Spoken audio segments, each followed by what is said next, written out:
I've had several comments asking me to address the Islamic religion. Today, I thought I'd take a jab at the hijab. Personally, I find them offensive, not because they are unsightly or any effect they may have or may not have on a woman's appearance, but for what they mean, what they symbolize. That I am an inferior person, subject to a God who made me an inferior person. When I see a woman in a hijab, in a way, I see myself. I see a woman who has been led to believe that she is a lesser being, a woman who has been told that she needs an outward symbol of her inferiority, a symbol of oppression, an instrument of control. I see it as an outward symbol of the very things that Christianity did to me. Let's have a chat.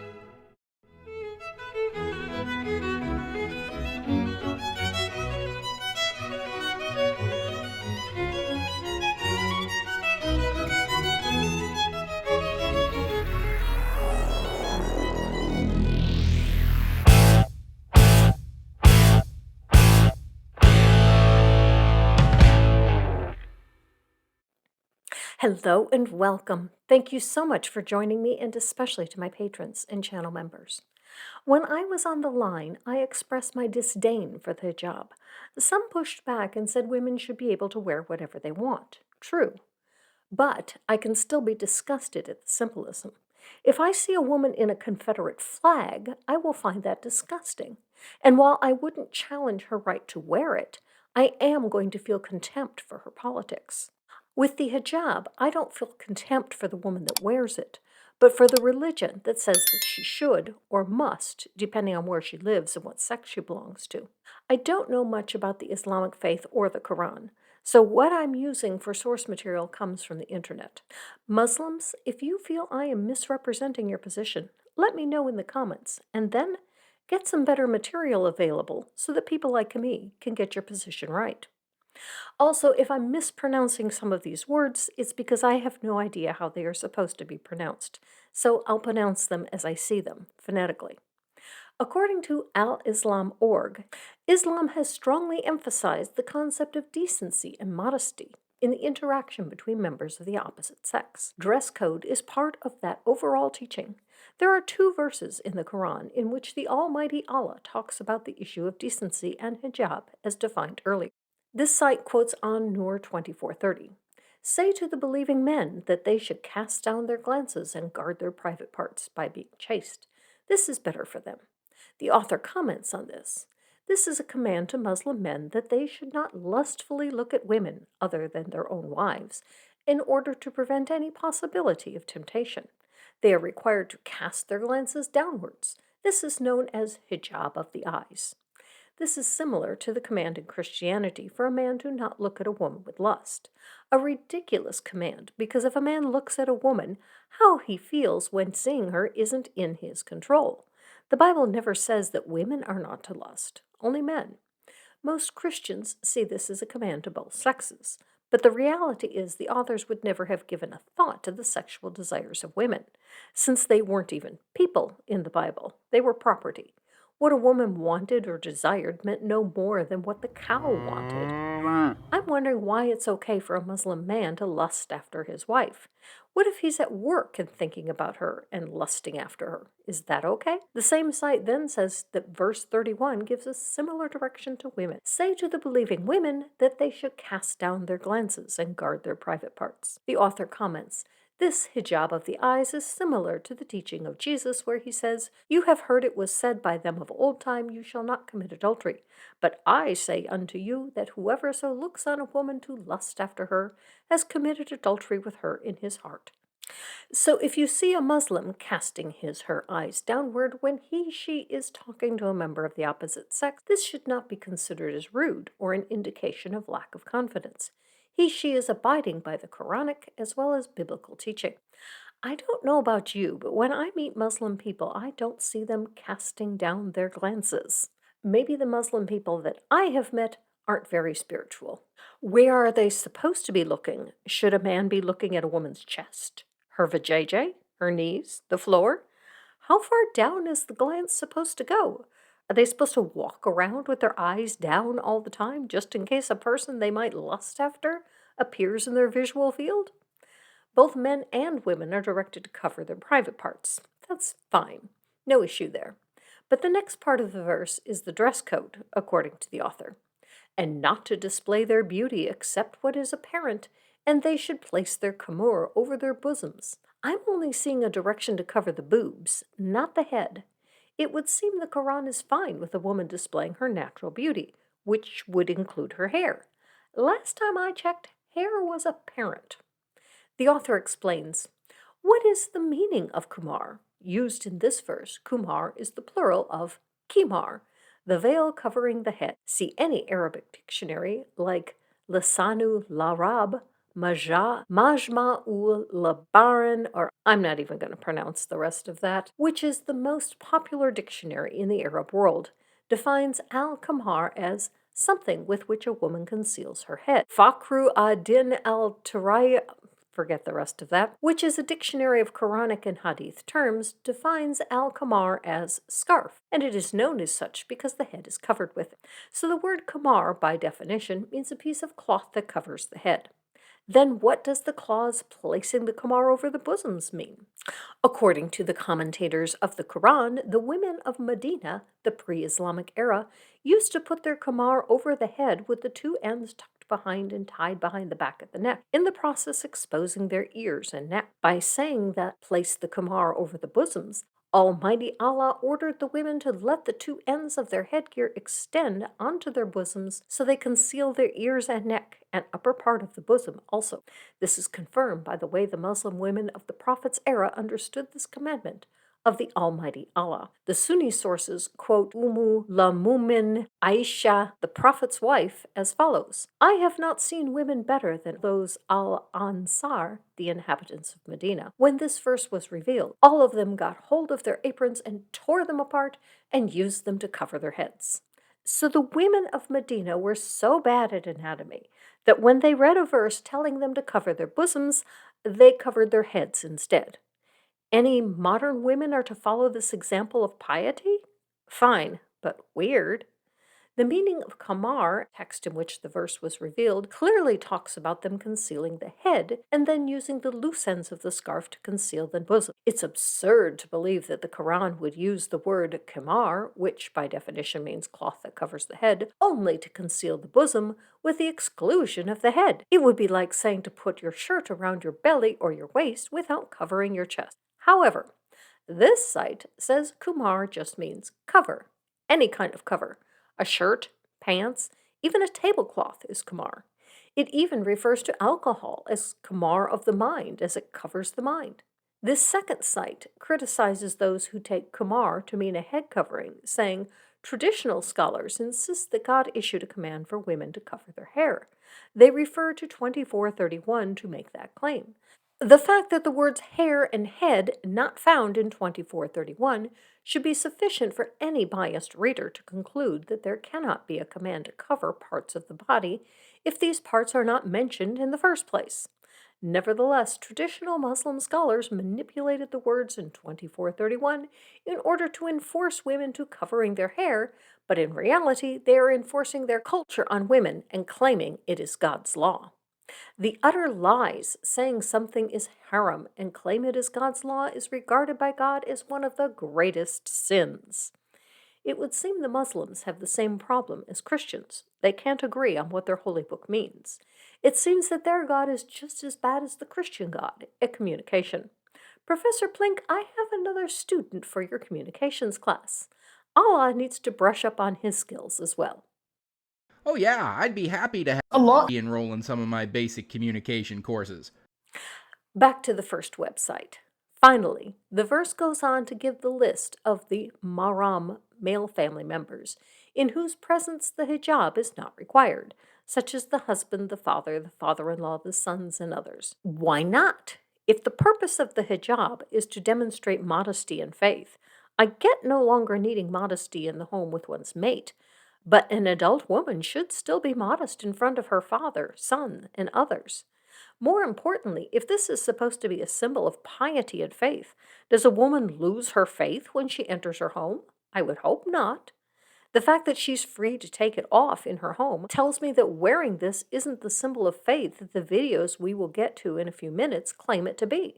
Further, if a woman removes this when she no longer is constrained by religious teaching to wear it, then wearing it isn't her choice. It's forced on her by religious teaching.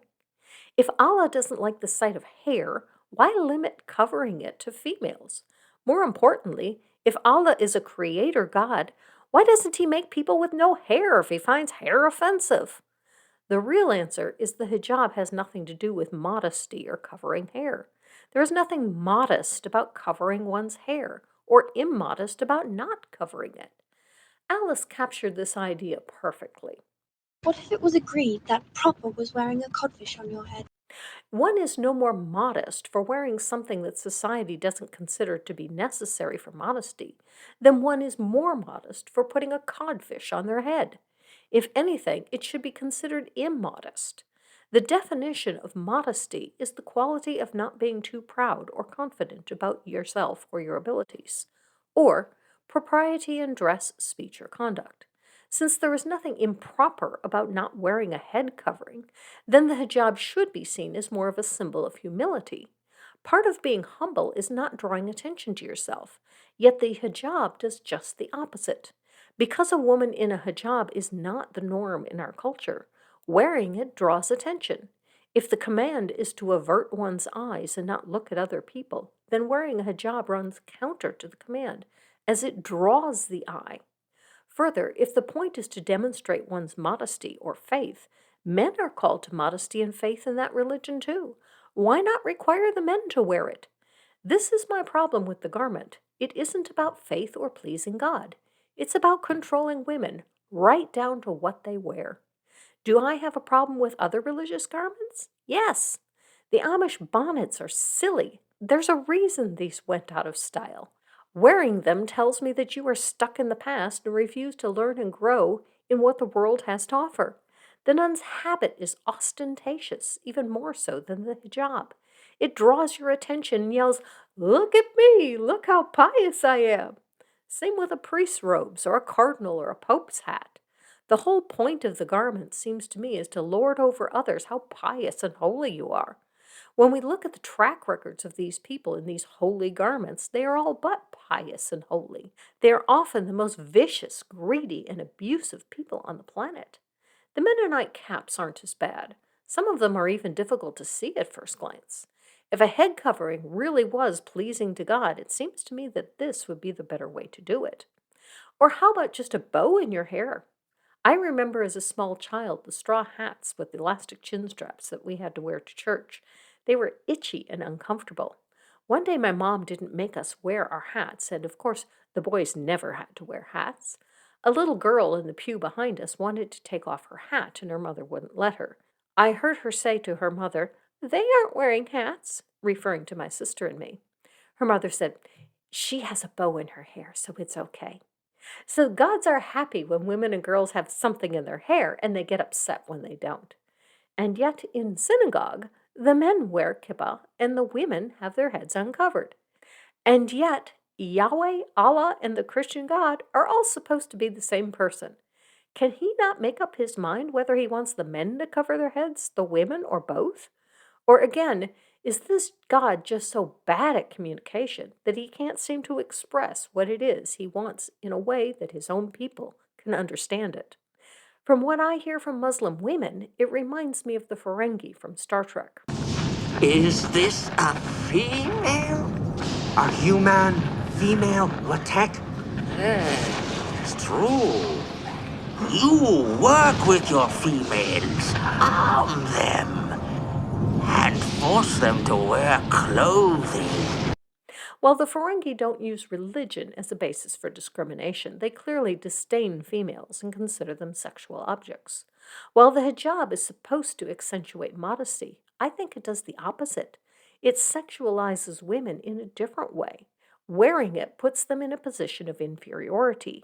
It announces that you have allowed men, yes, your religious leaders are men, your prophet Muhammad was a man, you allow these men to dictate what you can wear. You don't wear what you choose. You wear what you must to be submissive to the dictates of men, that hold you in place by threatening you with the wrath of a god or promising you with the rewards of a god if you do. They convince you that sex is dirty and your body is shameful. Don't believe me? Hear it directly from a young Muslim woman then. I remember looking at my old clothes when I started wearing the hijab again. I looked back at my clothes that I used to wear when I took my hijab off, and I was like, this is literally disgusting. If you are Muslim and disagree, then ask men to wear them. If the hijab is really about modesty and faith, the men should have no issue with wearing one. Yet you rarely see men doing so. Why is that? Let's listen to what some Muslim women have to say on the subject. What goes through your mind when you see a Muslim woman in a headscarf? Good question. What goes through my mind is that this woman has accepted that her God has made her inferior to men, and she is wearing a symbol, shouting to the world that she thinks that she is an inferior being. That's what goes through my mind. The hijab is an Arabic word that means veil, but you might simply know it as headscarf, or more generally, when a Muslim woman covers her hair and body, with a few exceptions like face and hands. I note that her scarf doesn't cover her bosom. If the meaning of the Quran is that the veil is to come over the ears and cover the bosom, as the conservative side claimed, this woman and most Muslim women aren't wearing it right, as they don't cover their bosoms with the scarf. If she wore it like the verse in the Quran says she should, part of her neck would be exposed. When has anyone ever thought that exposing the neck was in any way immodest? In any case, the act of veiling boils down to a desire to embody modest dress and character. If the meaning of the word is veil, then why do y'all wear opaque headscarves and not veils, as your holy book says? Maybe they just want to sin? And that, of course, goes to every Muslim. Yes, men too. Cool. So if this really is about modesty, and men are supposed to be modest too, why are the men not wearing this? Are Muslim men less devout in their faith than women? Surely there are at least a few Muslim men that would be obedient to your God. While men may not have the obligation of covering their entire bodies, If so, why? Does your God know that men are unable to be as pious as women, so he gives them a pass? Is your God offended by female bodies, but slightly less so by male bodies? Did your God make your body? If so, why did he make it so offensive? Why not make you with a body that he's fine with, and then you don't need to cover all of it up? If you ask me, your God sounds pretty stupid to make women with a body he doesn't like, and then has to tell you to cover up his mistakes. Or, if the problem is that the body is too attractive to the men, making you with a body that is just so attractive to men. Why not make it less attractive? for many Muslim women, the hijab is worn out of a desire to fulfill a commandment of God. Has this God ever told you that this makes him happy?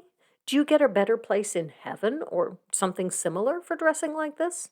According to Muhammad Kahia, professor at Rockhurst University, the Prophet said, "I have prepared for my righteous slaves such excellent things as no eye has ever seen, nor an ear ever heard, nor a human heart can ever think of." Why would anyone want to follow a God that considers you his slave? This goes for the Christian God as well, though the Christian God seems to have a hard time making up his mind on this one. Are Muslims still slaves after death? If so, I don't think being a slave in paradise is better than being free on earth. I'll take the earthly freedom. The professor also says, believing men are promised to marry beautiful virgin women in paradise called huris.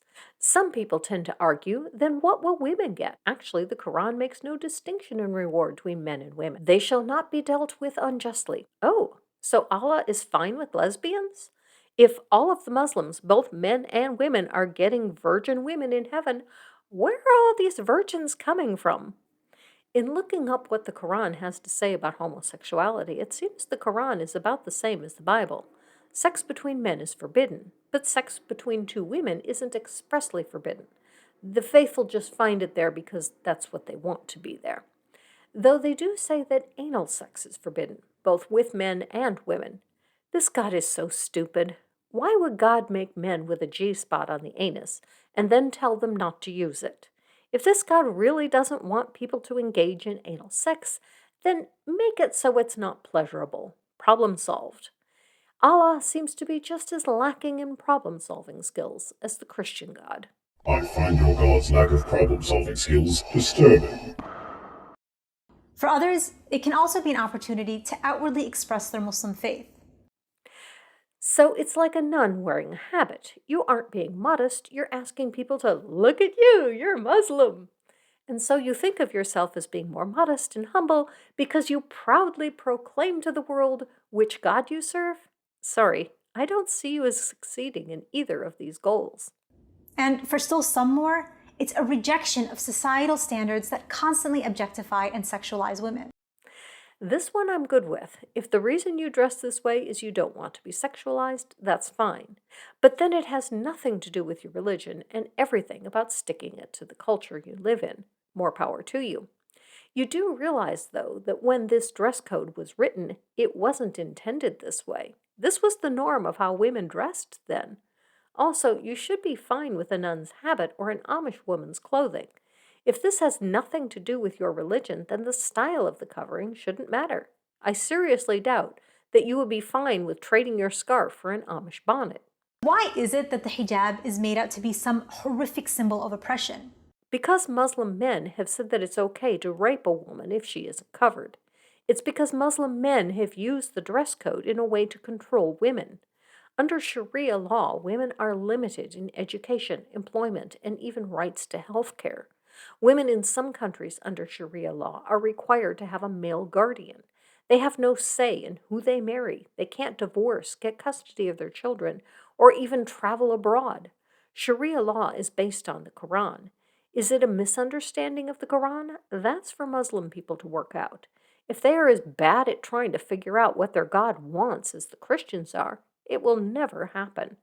Since Allah is as absent as Yahweh or Jesus, no one can ever know what it is that Allah might or might not want, if in fact He wants anything.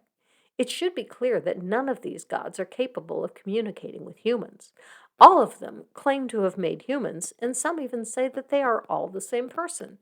If they are a person, I really don't see that they care at all about what humans are doing. They don't care who you are having sex with, and they don't care what you are or are not wearing. If they did care, one would think that they would be speaking up. I've often wondered why Muslim men are so much weaker and prone to sin than other men. If they are unable to behave themselves unless all the women in their presence are covered, but none of the men of other faiths have this problem, what is it about Muslim men that makes them so vulnerable to temptation? Possibly it's because they live under such a repressive rule of law that they are undersexed. And because they are undersexed, they get desperate. Maybe the better solution is to give Muslim men a better outlet for their sex drives than to force their women to change their lives to accommodate the men who have the problem. For centuries, Muslim women have been portrayed as veiled, secluded, and oppressed.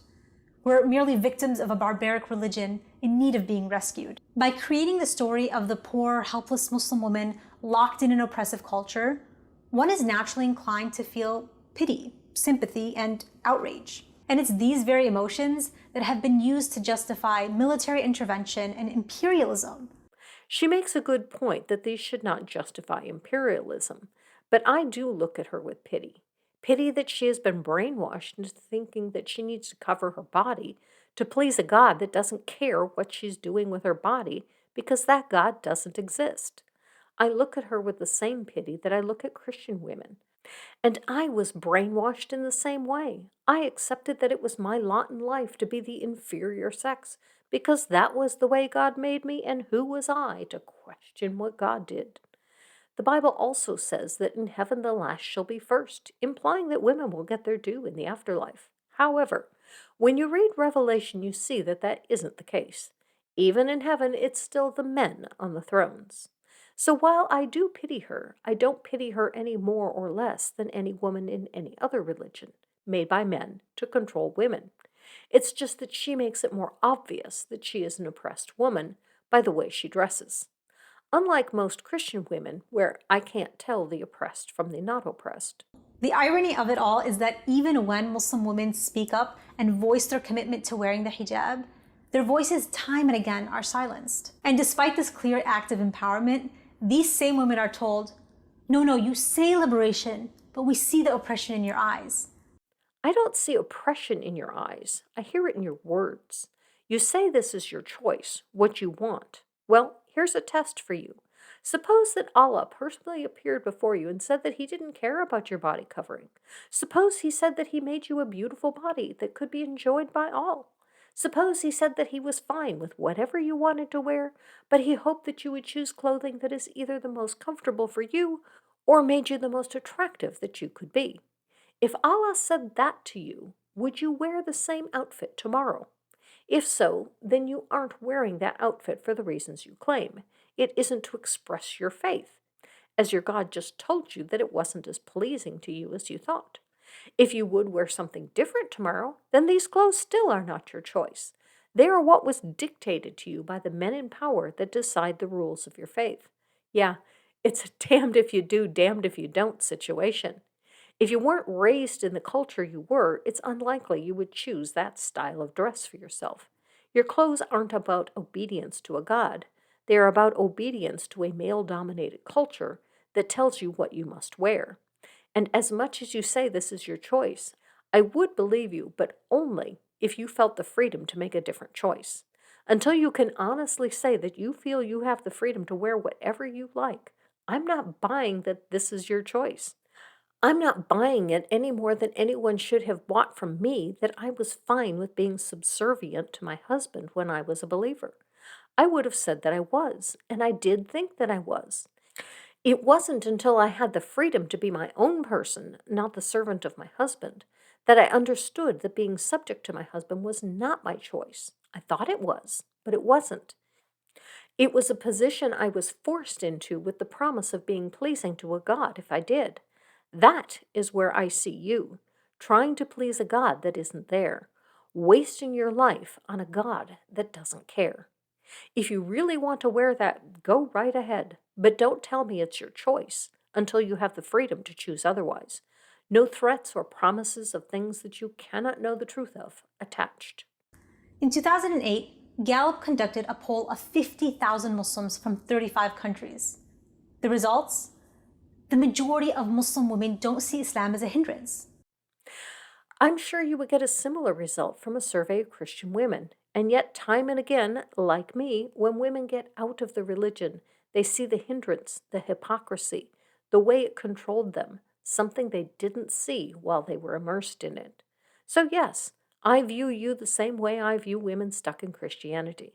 And that's why I make these videos. So maybe you too can see the hypocrisy of claiming that you wear that as a symbol of your faith without managing to notice that the men who claim to share your faith, for some reason, are unable or unwilling to do the same, despite being called by the same God to the same modesty and faith that you are.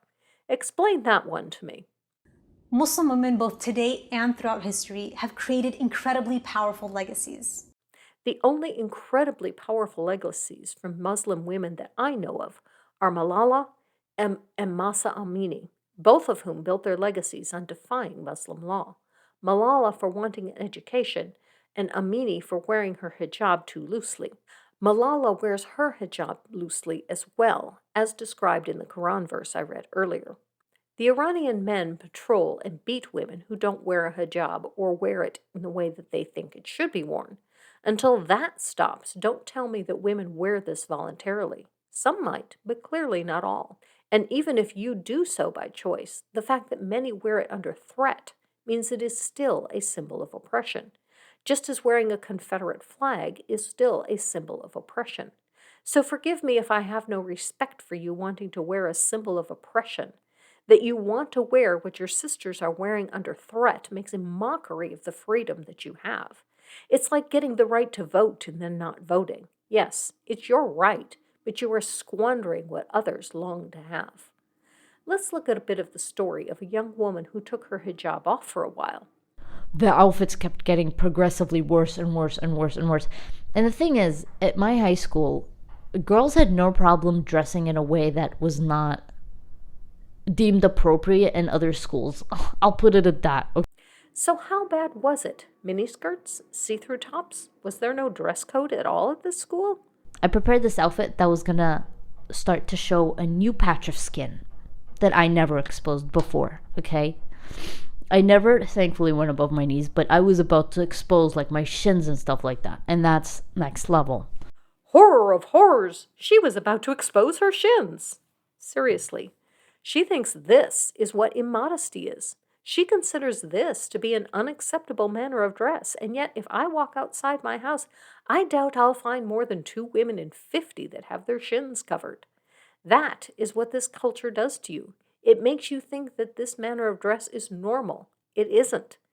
That doesn't mean it's wrong. That doesn't mean she shouldn't be allowed to dress like this. As you see, after experimenting with taking off her hijab, she went back to it. And again, I wish I could tell her that no one cares if she shows her shins. That isn't sexy or immodest. No God is going to smite her or not invite her to his heaven for doing so. Don't believe me? Look at the men in your religion. None of them are doing this, despite being under the same regulations of modesty and faith that you are. If they can be modest and faithful without a hijab, so can you. Now that I look back, it was a very mediocre outfit. It was if I saw someone walking in the streets in that outfit, I'd be like, okay. Okay. Let's just move on. Exactly. It wasn't immodest or alluring. There was nothing wrong with wearing it. If you chose not to, that's fine. But don't you feel anything for your sisters who don't enjoy the same freedom as you do? Wouldn't it be better to simply take off the head covering in solidarity with them until all women everywhere have that freedom? In that, I include women of other faiths as well. Amish women should be free to go without a bonnet if they want. Mennonite women and nuns should be free to pray without a head covering if they so desire. Although what the purpose is in praying is beyond me. No one hears you. No one does anything as a result. It's not a bad meditation exercise, though. I remember an interview that Leslie Stahl did with a Muslim leader, and he required her to wear a head covering for it. She wore a sheer scarf, but it was sufficiently sheer that I read defiance even in the garment. My head is covered, but you can still see every bit of it. According to this website, men have the same requirements for covering in the sense of being modest, though men are only required to cover from the navel to the knee. So why don't men wear the hijab? If it symbolizes their modesty and faith, are men less modest, less faithful? Not all of them. They do it for solidarity with their wives. Kudos to them. According to Ideal Muslim, okay, that name is just weird. I feel like I'm saying that I just ate this person and he tasted good. Disclaimer. No Muslims were eaten in the making of this video. Ideal Muslim says that women have more self-control than men, because men will look with lust at a woman who is uncovered, but women can see a man with his chest uncovered and just cast down her glances, and that's the end of it. But the weaker Muslim men, even after casting down his glances, is unable to get the woman's beauty out of his mind. Ideal Muslim says something similar about prayer. Women pray in the back because the poor Muslim men are so subject to distraction that if the women are in front, they will be unable to focus on their prayers. Women, on the other hand, are stronger and more able to focus than men, so they pray at the back. This is the same kind of garbage that Christians feed to women to keep them in subjugation, trying to say that it's the strength of a woman to be able to be submissive. This is absolute bullshit. Because talk to any Muslim man and ask why Muslim men are so weak and unfaithful, and their women are so much more pious and faithful than they are, and the response you'll get, or at least the one I've always gotten, is that none of that is true. Worse is this. Why can a husband beat his wife if she does wrong, but the vice versa is not allowed? If the husband does wrong, can his wife beat him? If a husband makes a mistake, can the wife beat the husband? Okay, lightly. What is the answer? You're asking me that if the student makes a mistake and if the teacher gives a slight slap, that is permitted. Tomorrow you'll ask me that if the teacher makes a mistake, can the student give a light slap to the teacher? And the answer is no. If Muslim women really are the stronger sex in piety and faithfulness, it's the wives that should be beating their husbands into submission to their God, not the other way around, if anyone in fact really deserved a beating. That Muslim men, and I realize that not all agree with this, but this is pervasive in their religion, think it's okay to beat their wives, but not the other way around, tells me that men and women are not equal in this religion, as they claim. They are just like the Christians with their complementarianism, separate but equal. Women need to wear different clothing, but they are equals. Bullshit. Separate is inherently unequal. Not only did the Muslims exclude women from a seat at the table in positions of leadership, but they also dictate what they must wear. This is oppressive. If the hijab really is a choice, then they should be free to choose not to wear it, with no shame or guilt attached. That is not the case for the religion. It is the case in some places, but it is not a transcendent value. According to this website, there is a hadith that says, "Never will succeed a nation such as makes a woman their ruler," justifying keeping women out of most leadership roles. When women are kept out of leadership, not only are their talents and gifts squandered, but men are deprived of what the women have to offer. Separate is inherently unequal. Separate roles for women are inherently unequal roles. The fact that women have no voice in leadership in this religion is sufficient evidence on its own that women are not equals of men in this religion, despite Muslim protestations otherwise. That's my position on hijab. It is a symbol of oppression. I won't deny your right to wear it if you so choose, but don't expect me to have any respect for your faith just because you do. Live your life.